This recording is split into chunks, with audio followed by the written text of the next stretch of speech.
During her visit at Toronto Comics Art Festival, Shirahara Kamome was asked about the creation of her character designs, and the answer was simple. She observes people, catalogues the abundance of different faces found in the world, and applies them to her work.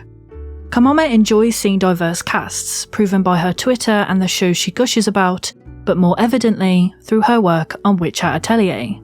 I've praised Witch Hat Atelier a lot over the years, specifically for its technical feats regarding panelling and art style. There are elements that work in creating the visual flair the manga is so recognised for, but for those beautiful achievements aside, what makes Witch Hat feel so well realised is the representation shown so naturally within the storytelling. The relationships disabled, queer and or characters of colour face against fantasy has always been unstable due to its exclusion.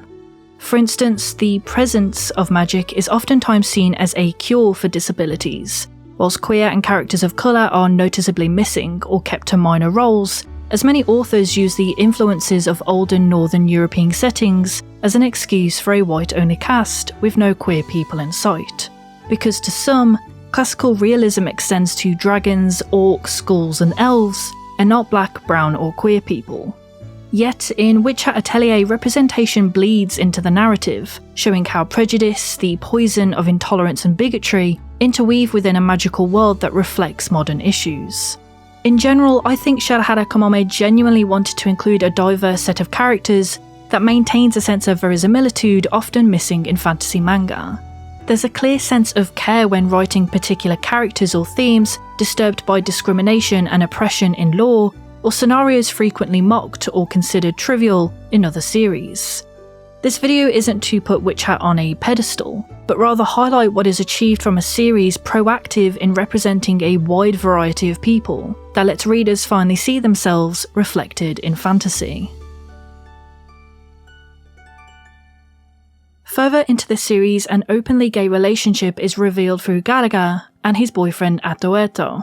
They have, or had I guess, a sweet relationship that wasn't open to interpretation, but solidified and confirmed from the beginning, which I appreciate more than the regular are they aren't they deceivement. As much as I cherish the undeniable love shown, the unjust treatment of Gallagher's memory wipe adds layers of homophobia interlaced within the magical world. It's reflective of modern treatment queer couples face, discriminative language opposing a partner's familial worth if they're a same-sex couple. Kamome portrays the unnoticeable to the straight eye prejudices queer people tackle, as it's not always physical or outspoken, but less obvious actions with hurtful results. Systemic homophobia causes so much pain and unnecessary misery, especially relating to Gallagher, a dark-skinned gay man. My only issue in regards to the relationship is that I need more.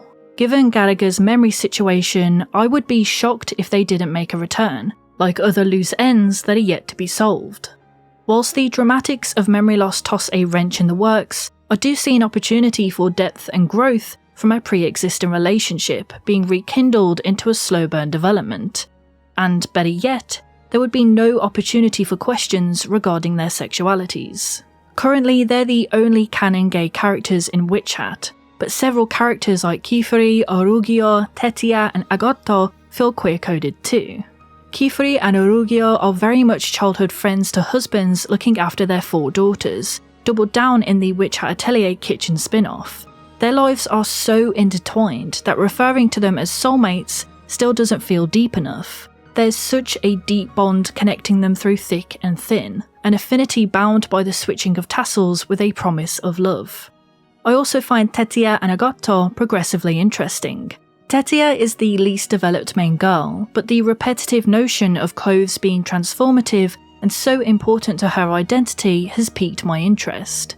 And this could be written off as a girl's interest in fashion or experimentation of self-expression, but the gender non-conforming and trans allegory vibes are too strong an argument to not raise an eyebrow at.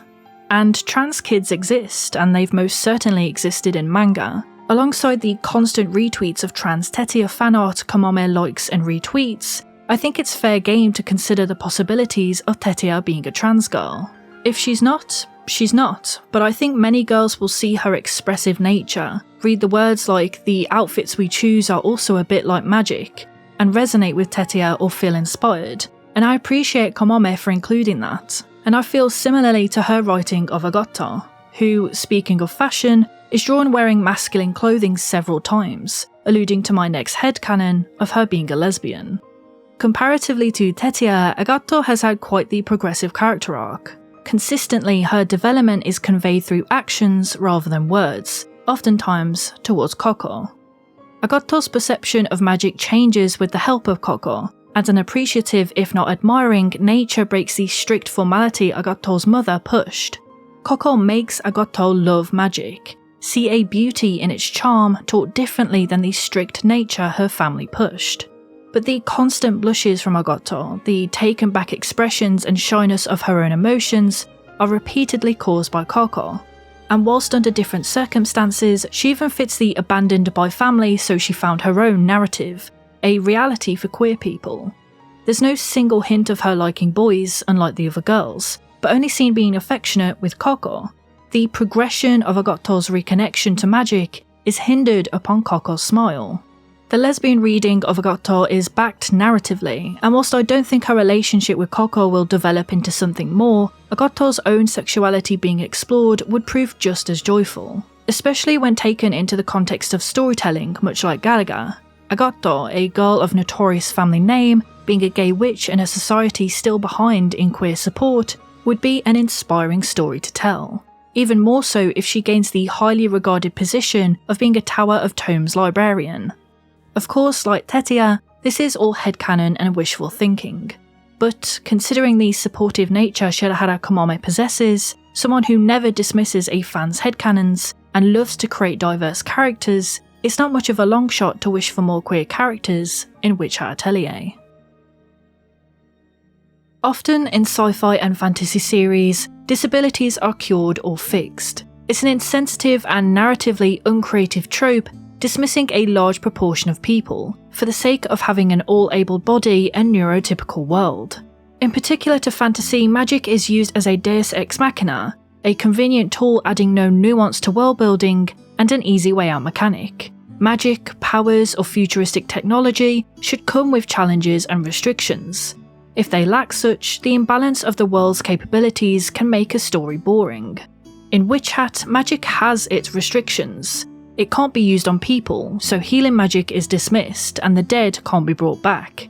And this creates an interesting inner world dichotomy. There's a history and reason behind this decision, but it raises the question of who should benefit from magic, as characters in the story fall victim to life-changing injuries.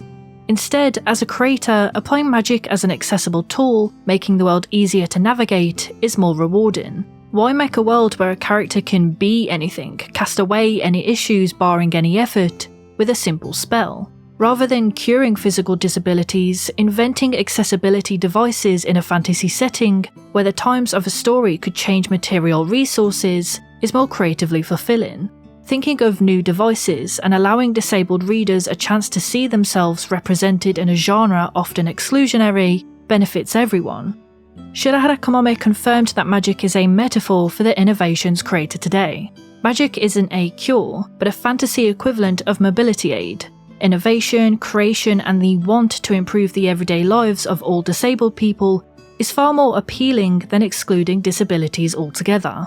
With this said, Witcher has disabled characters of varying circumstances. Kifuri, for instance, is half-blind after the Brincaps stole his eye, on top of his other eye's vision continuing to waver. He relies on monocular vision, his glasses altered by magic to help his sight with light sensitivity, and one lens tinted to hide wound scarring. It's also worth noting his chronic shoulder and back pain that will affect his ability to draw seals in the future, and the PTSD developed from the Brincaps kidnapping and abusing him when younger. Visual impairment and deterioration for a witch, where drawing is a key in spellcasting, is frowned upon in the witching world. Not an impossible task, of course, but it will come with challenges and barriers other witches won't encounter, but it highlights the tenacity disabled artists possess in wanting to create anyways. There are many real-life scenarios of disabled artists who don't let barriers stop them from drawing or painting, and I hope Witchat delves into this more to represent such creatives and inspire more. And further evidenced through Tata, who's also visually impaired. Tata has monochromacy, a condition affecting colour vision, but he only sees in shades of silver and grey. As Kifri stated, the witching world doesn't accommodate differences, and with good vision regarded as an important factor towards being a witch, Tata and Kifri suffer at the hands of cultural ableism like many in real life. As Tata explains, unless barriers affect you, many won't know of the unnecessary issues disabled people face, and just how easily barriers could be removed or lessened with more general knowledge, care, and dedicated funding. For instance, jars of medication left unlabelled, which in and of itself is stupidly dangerous, was a barrier for Tata, so easily preventable. Struggling to tell colours apart, Tata had to think of different techniques and methods as a workaround to help Coco, something avoidable if foresight had been in mind when leaving controlled medication. That said, magic used as a tool to help Tata, rather than curing his disability, fits into the theme I've been reiterating. Tata wouldn't have been able to help Coco, even with the usage of magic, if he didn't have prior research and knowledge of plant medication. Magic was merely an accommodation to Tata's skills and determination. His way of utilising magic may be different, but it achieves the same end goal and doesn't make him any less of a witch. Kifri's previous master, Bereduruto, is also disabled, being paraplegic and unable to walk. Whilst the time of Witch Hat's world lacks the technology for modern wheelchairs, much like in medieval times, wood and man-made materials are applied to mobility aids. In this fantasy setting, rather than being called wheelchairs, they're called seal chairs, as magical seals animate the contraptions that are reliant on four-legged animals rather than wheels. For Bereduruto, his seal chair is ram-based and genuinely looks amazing.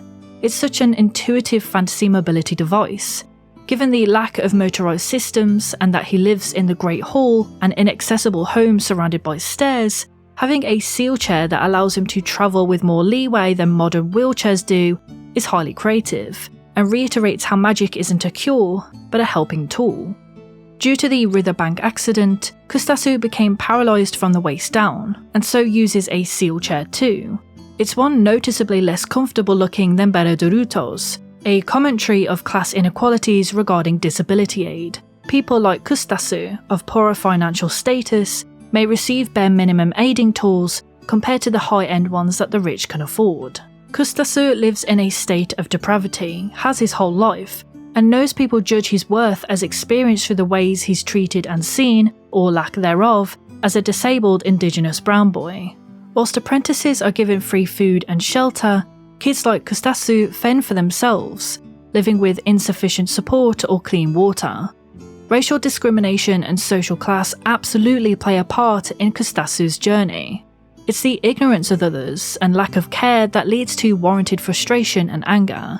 His lack of self-worth intensifies after his accident. It's a combination of many mistreatments, but the added lack of understanding, accessibility barriers and ableism is a tipping point in frustration towards witch society. Witches get to pick and choose how they use magic, and whilst those like Bereduruto are disallowed from applying magic to quote-unquote fix themselves, those underprivileged and lacking magic knowledge are left seeing witches reap the benefits of magic in other ways. Despite the prevalence of magic, accessibility issues for sealchair users aren't eradicated. Much like the troubles of stairs, ill-measured ramps or uneven flooring, Kustasu's sealchair experiences show the common barriers wheelchair users experience, and they shouldn't be an issue, especially in a world with magic. And it adds salt to injury, knowing how the witch society treats disabilities, and would be unwelcoming to Kustasu anyways, so it's understandable why he'd turn to the brimcaps in desperation.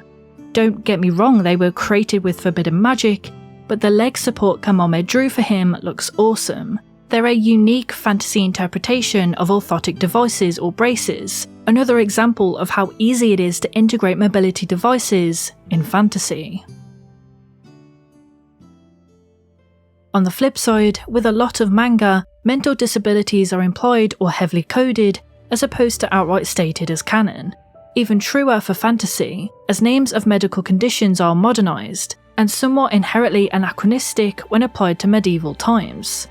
That's not to say neurodivergence didn't exist then, it's not a sudden modern invention, but lacked research and definition in the past. Even so, fantasy can still substitute modern names befitting the fantasy world, such as Tata's achromatopsia being called silverwash in the Witch Hat world. I'd argue there are several neurodivergent characters in the story. Ottowin and Koko, for instance, are heavily coded with ADHD traits. Young Ottowin struggled at school due to hyperactivity, restlessness, and becoming easily distracted, but also showed self-hatred towards his struggles in academics and performing tasks most consider easy. Koko, on the other hand, shows differing symptoms of ADHD, such as hyperfocus, anxiety, and fatigue. Like, she wants to do more, but her energy levels are so depleted she physically can't. Riche is implied as being autistic, showcased through her own style of learning, where processing information regarding magic unfamiliar to herself, or what she's not comfortable with, is challenging. She gets upset at the concept of tests, knowing the way she draws magic and the magic she's unwilling to learn hinders her skills in the eyes of others. But she'll also isolate herself or show signs of high masking, further impacted from the abuse suffered by her previous tutor. Each main girl learns magic differently. I love the spectrum shown of how kids develop and learn, but also how Kifuri accommodates and tries to help them individually. Richa isn't seen as a troubled child to Kifuri, but a girl who processes learning differently, which is why her relationship with Uni is so heartwarming, because outside of her master, she finds someone else who recognises and embraces her unique talents, not squandering her neurodivergence, but complementing the ways in which her specialised way of magic has its own merits. Whilst it's up in the air regarding the legitimacy of the mental disabilities I've talked about, Kamame shows a lot of imagination, but also research in intertwining physical disabilities in fantasy, that I'd be shocked if she weren't as accepting of neurodivergent headcanons, or if not, fully agrees and wants the characters to be read as such. Characteristics of ADHD or autism may not be stated out loud, but I know there are many young readers looking upon those characters with traits relatable to their own that'll make them feel seen. I'm not going to pretend racial and ethnic diversity within the main cast of Witch Hat is anything inspiring. The cast do follow white Eurocentric attributes, with a sprinkle of the unnatural hair colour anime trope. There's more appropriate manga to recommend in that regard, such as A Witch's Life in Mongol, Satoko and Nara, or Lost Lad London, where the focused characters are either black or brown and well written. Witch Hat Atelier is comparable to Magus of the Library in its inclusion of cultures. Racial and ethnic diversity in Witch Hat is predominantly seen with recurring side characters interacting with the main cast. They differ in importance to the plot, but many are favourable among readers because they're written charismatically and without harmful tropes or stereotypes. Kustasu is based on Romani and Ainu cultures, both ethnic groups rarely shown in Western media, let alone manga with a few exceptions. Yet, even in English comics, Romani characters are often whitewashed or erased. I talked about Kustasu a lot during my section of disability representation, but him being Romani/Ainu inspired adds so many layers to his socio-economic status and the further discrimination he faces. As a side character, he's given an extensive arc overseeing the disparities a disabled person of colour encounters, and the understandable anger and frustration he feels because his voice isn't heard. Kustasu is a beautiful addition to the cast. He's a boy affected by witches' ignorances and blatant discriminatory actions, but is so loved by Koko and Tata, who try to rectify the wrongdoings pushed upon him and Dagda, his adoptive father. Kustasu adds a nuanced discussion on magic, on who gets to decide which people benefit from its power and how restrictive it can be in the hands of the wrong people, or those who simply don't utilise it to its full potential. On a different note, as a result of racial representation being explored in Witch Hat, thinking of the diverse characters cosplayers can dress as places a smile on my face. If the Love Canary received is anything to go by, many young black girls will have the chance to cosplay Juji, a young witch who looks more like themselves. She also has the cutest hairstyle those with 3A to 4C textured hair can achieve. Whilst being an upbeat yet mature young witch, black anime fans would be ecstatic to show their kids as someone to look up to. A similar notion to Garaga and Haihato, two characters with great designs I'm sure many readers of colour will be delighted to cosplay. Even more so for Garaga, as dark-skinned gay men aren't really found in manga, much less in a popular seinen magazine. The same positivity can be said for Araira and Lagara, who incorporate headscarves and tassels to their pointed hats. Araira's in particular loosely based on a turban. I think it'd be awesome to see cosplayers incorporating hijabs, sacred feathers, or even ornaments or patterns that have significant importance to their identity or faith. In the cosplay community, racism, particularly anti-blackness, is rife. White cosplayers don't see a fraction of the hatred in comparison. One reason being many white people don't see anime characters as Japanese, giving paler complexions. That said, black and brown people should be able to cosplay whoever they want, but I hope Witch Hat allows them an opportunity to dress as someone who resembles themselves, of which was a limited option before. Cosplay discussion aside, Witch Hat is still an ongoing story, so characters like Juji and Haihato might still have their opportunity for development in later arcs. That said, each character mentioned is adored within the series. They all feel unique and have their own experiences with magic that makes it feel more nuanced and fledged out. Witch Hat introduces people from all walks of life, and you see that in its recurring characters and also the crowds shown in the Silver Eye procession. Much like the event, Witch Hat is a place where everyone can be involved or look to be inspired, in spite of other fantasy stories that look to exclude people of colour constantly. Over the years, manga have started to include trigger/content warnings. She loves to cook, she loves to eat, Blue Period, Yuri is my job, and of course, Witch Hat Atelier. There's more I've missed, but overall there's been a push in warning readers of delicate subjects, most noticeably sexual assault taking place in a story.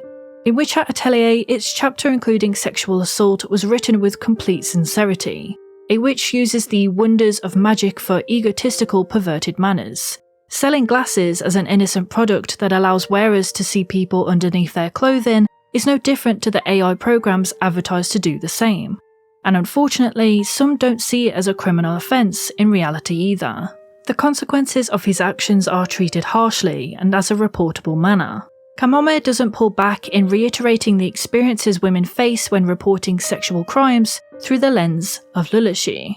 As self-blame is reiterated so often or dismissed as an actual issue, especially when those accused are someone in power. It's a chapter where peeping and voyeurism, a supposed funny trope in anime manga, is treated with the severity it should be, which is assault. In many anime and manga, there's a blasé nature when regarding sexual assault. It's seen as something comedic and rarely dignified with the seriousness it should do. It's not representation similar to previous topics, but illustrating an issue hardly approached critically. There's no space for excuses nor panels that joke about the issue. It's a chapter validating the victims who have suffered such actions, who were told it's not that serious, or children who lost trust in a system meant to protect them, disregarded by unsupportive authority figures.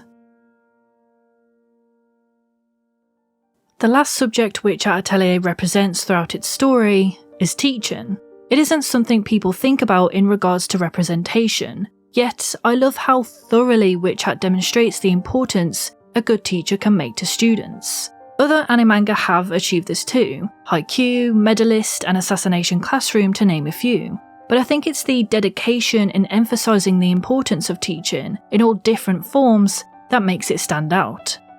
The values of responsibility, seeing teachers and adults treat the main cast as actual children, feels like a breath of fresh air, especially when compared to series where kids are expected to fulfill adult life or death problems. Even the magic system plays a part in this, because it's so intuitive. Unlike most training arcs where characters physically or mentally improve their skills swiftly, improving magical skills is like art, because, well, it is. Witch Hat's magic system requires visual learning and practice, making it easier for readers to see the progression of the girls' magic casting, but also easier to understand and attempt ourselves, as the end of Volume 2 urges readers to participate in drawing their own pointed cap. The system is so tangible and understandable, which makes the teaching aspect of Witch Hat that much more vital. There's 3 adults in the series continuously pushing for students' well-being and tuition: Araira, Orugyo, and Kifuri. There's other teachers and adults too, but these 3 hold a solid foundation of what makes an effective tutor, even when 2 of them aren't technically masters.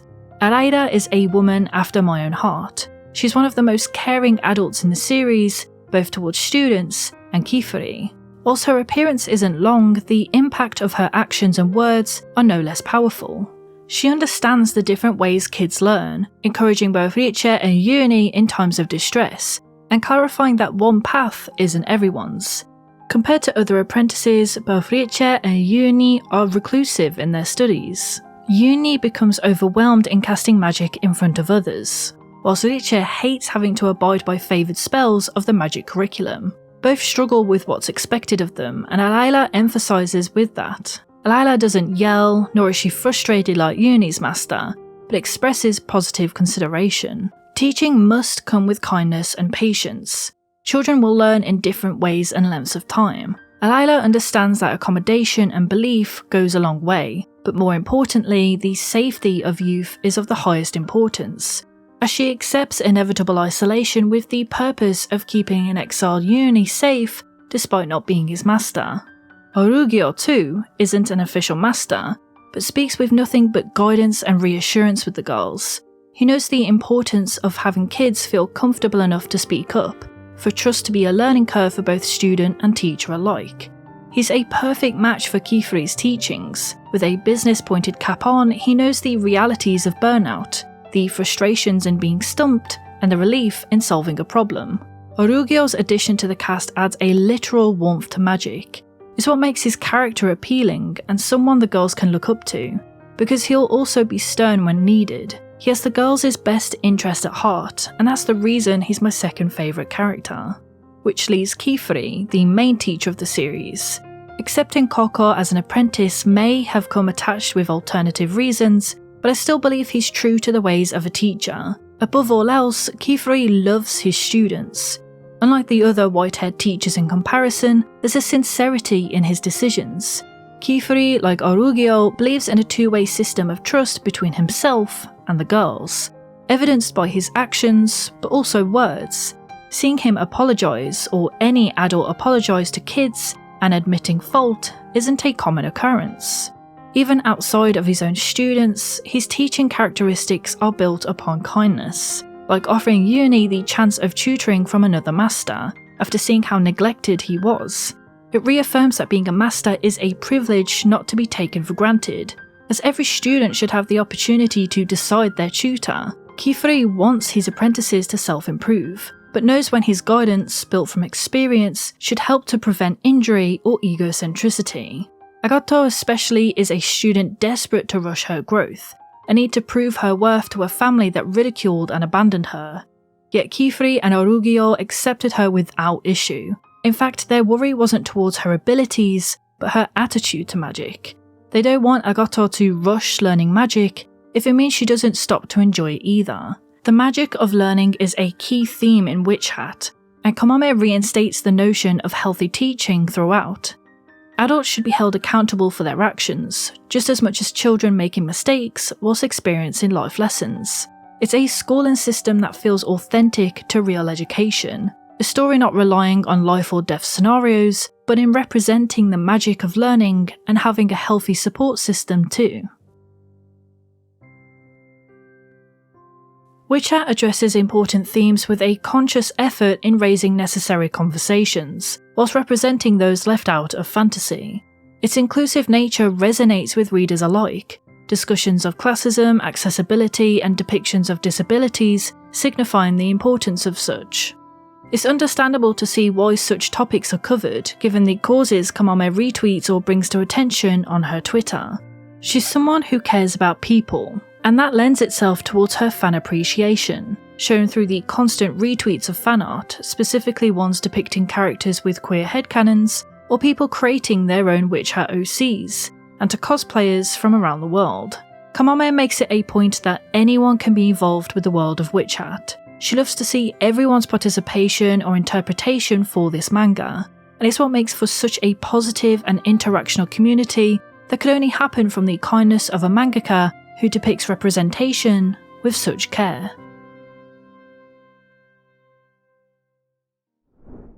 Hey guys, thanks for watching to the end of the video. As always, this was definitely a longer video for me, and the process took quite a long time. In case some of you were wondering why I haven't uploaded in quite some time, it's because I was working on this video and editing 30 30-ish rounded down minutes of manga paneling takes a lot of time. And the writing and scripting and everything took absolutely ages for this video. I want to thank everyone who's been supporting me over on Patreon. That has definitely helped over these last few months where, again, I haven't uploaded, and so YouTube has kind of punished me for that, and having people help me over on Patreon has definitely helped keep me afloat. If you want longer videos like this, I am more than happy to. It's just that they take longer to do, and something like Patreon does definitely help in that sense, because yeah, YouTube doesn't really like it when you don't upload every single day. Again, a massive thank you to my patrons. I hope you guys really enjoyed the video. I really enjoyed working on it. The last 2 weeks was very much a massive push, and I'm incredibly tired, so I'm pretty much gonna shut off and sleep now. But I hope you guys enjoyed the video, and thank you for staying to the very end.